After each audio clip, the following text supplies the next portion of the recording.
Magdungan hapon na kung magka-harvest na sa itong kubras. Ingin-ingin, maminaw mo ha. 300 kaping ka kilometro na. Huwag pa may tayo balhabal, huwag pa'y batsilor, huwag pa'y sintior, huwag pa'y rimon, gabakas. Usaya pasakyon siya sa asya. Gadto sa piting luya. Abi ninyo, kining akong pagkasulti, duha na kataon ang nakapamato na ni Principal sa Garcia Hernandez, o particular man siguro sa tudiri, man siguro sa kwasay, o kalimot, nakaadto siya dito sa diin, asa ang mahal ng Birheng Maria magpatutoy kang Kristo, Batang Isus. Adto siya magpatutoy sa may kahoy ba, nalimot nga sa kahoy, ang kahoy nga maoy adto mo sandig si Mama Mary, mutabon, walay nakita nga hilas nga parte nga lawas ni Mama Mary. Titaw mo. Mutabon. Basta-basta. Karon sa pagpauli nila. Nag-abot na dito. Gina na po si Rodes Isoito. Rodes, Jose, bangon. Dadaan ba? Namatay naman si Rodes. Balik na mo. Apan, ayaw dito sa kanang Bethlehem. Ulit siya dito sa Galilea. Kanang Galilea, usa na siya ka baryo o lungsod sa Nazaret. Ano ba? Karon, dito si Kristo sa Galilea.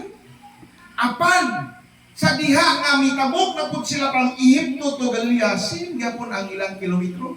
300 kapin na gyapon ang ilang ibaktas. Way na usama. Ikaw tag mahimong 200. Bisag 200, layo ang gihapon. Di ba? Kanang ubay, gikan sa tagbilaran.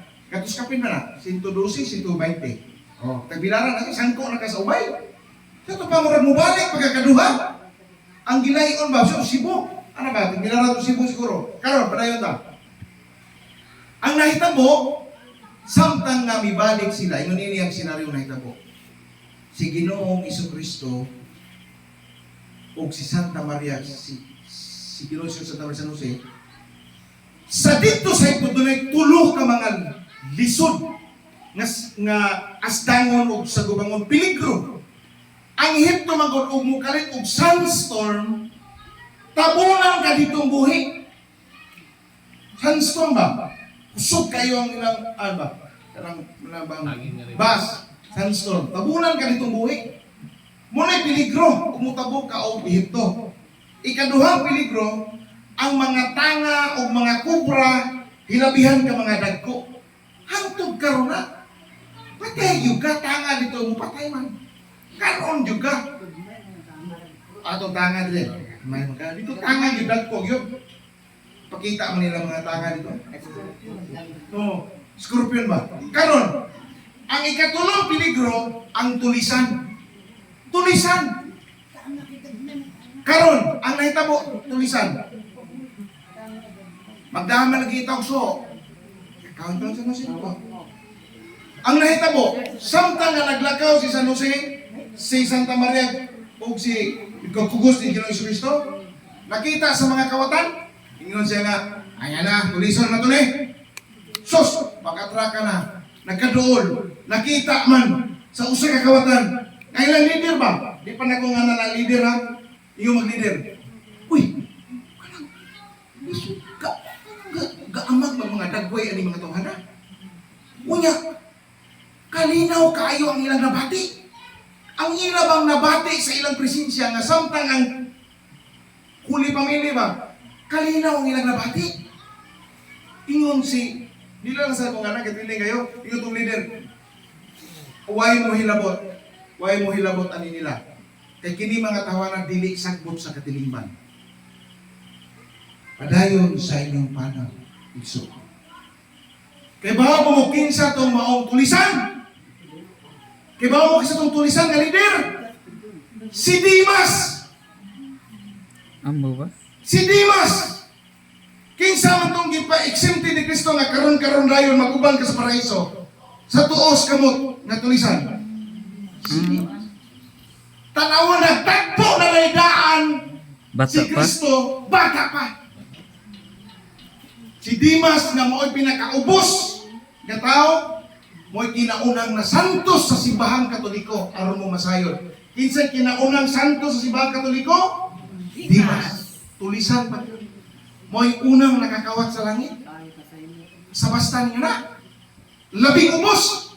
Karon, sa dihang pag-abot ni Kristo sa Galilea, dinhi na. Pag-abot nila dito sa Galilea, si Kristo dito mitubo na mida. Si Ginoong Hesus. O kay lagi si San Jose, usaman ka panday, usay ang ilang pagpanginabuhi, itus-usap. Mao na nga usahay si San Jose, o sa akin pa, mangayam. Mangayam siya. Kaya ano bang, mapok mo, ano bang, tikling baka mo kitahay, langgam. Samtang ikaw San Jose nakagawa kong mga langgam, yan isugo si Santa Maria, lutuan ni demonyo atong di ka mo kalimuto. Sus kaya nga itong Ginoong Jesucristo pagkakita niya mga langgam na matay, gihigap manis Ginoong Jesucristo. Naong sa magnabuhi ang mga langgam. Ingon ka sa isudan ni Ron, pero ang tinuod, ang reaction ni San Jose sa Santa Maria, tining mata, di gid sa basta. Nabuhi! Sus! Pila ray dagan sa istorya. Ang mga silingan sa atong kana tutod liprose. Kana ba ka bang nay sakit mga bata nga kanang gitawag o kana bitong dili makalakaw kana bang naabitoy polio. Sus kay ang bata kana polio, napigid man ni Hesus. Batang Hesus. Naong sa bang naulian man. Ayo. Nakita ni Senyor San Jose ni Santa Maria nga kining akong anak di gyud basta-basta. Di gyud basta-basta. Karon nahitabo nga ang ilang silingan nahuog sa ikaupat nga andana nga bata. Upat ka tuig ang bata. Nahuog! Buhi! Upat ka na? Buhi ka? Piti patayag bata. Buhi on. Piti ng swagit sa inahan. Sus, ang mahal nga Bining Maria, ningon ni taon. Anak, di ba imo mo itong gibuhi itong langga? Ika pa, maluwi ka sa inahan, kay piti hilakan. Ikaw, lagi ka. Ang bata, ibalik ang kinabuhi. Nakita na sa mahal na Bining Maria, na kining akong anak, Diyos gede. Mauna nga ang pag-abot sa Juan 2:4, wa na magpanuko si Mama Mary. Katong kasal sa kana.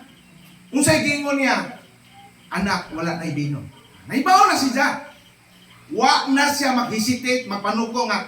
Ganang, moni buhata. Ingon siya. Babae, kung saan may nabot na tuwan bisita naman ta. Ito ba si Mama Maria? Iyang giingnan ang mga apostoles ug maunay katapusang pulong sa mahal nga Biring Maria. Buhatan ninyo unsay isugo sa akong anak. Buhatan ninyo. Maunay katapusang pulong nga gilitok ni Mama Mary dinha sa Biblia. Ug maoy atong gisunod tanan ang gitudlo sa iyang anak. Milagro na yun. Amen. Maunay siya ipangita. Karon, ang atong pagdebosyon sa Santos nga Rosario.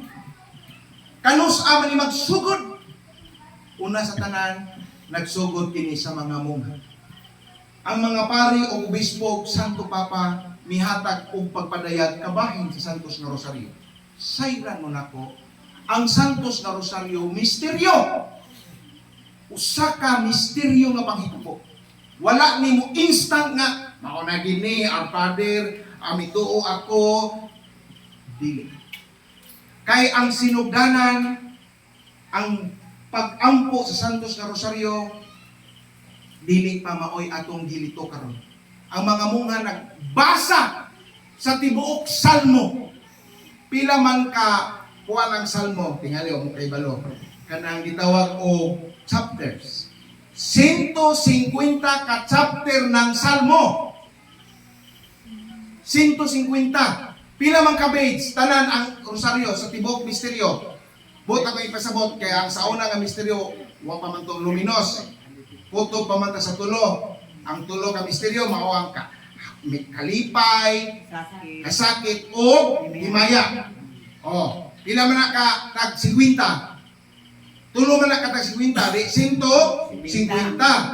Basahon ng 150 ka misteryo sulod pod sa usa ka semana. Ang salmo, apan ang mga mungha ni abot man ang panahon nga wa pa man na ibinto ang antipara. Di naman kabasa. Labaw sa tanan, dili pud tanan makabasa.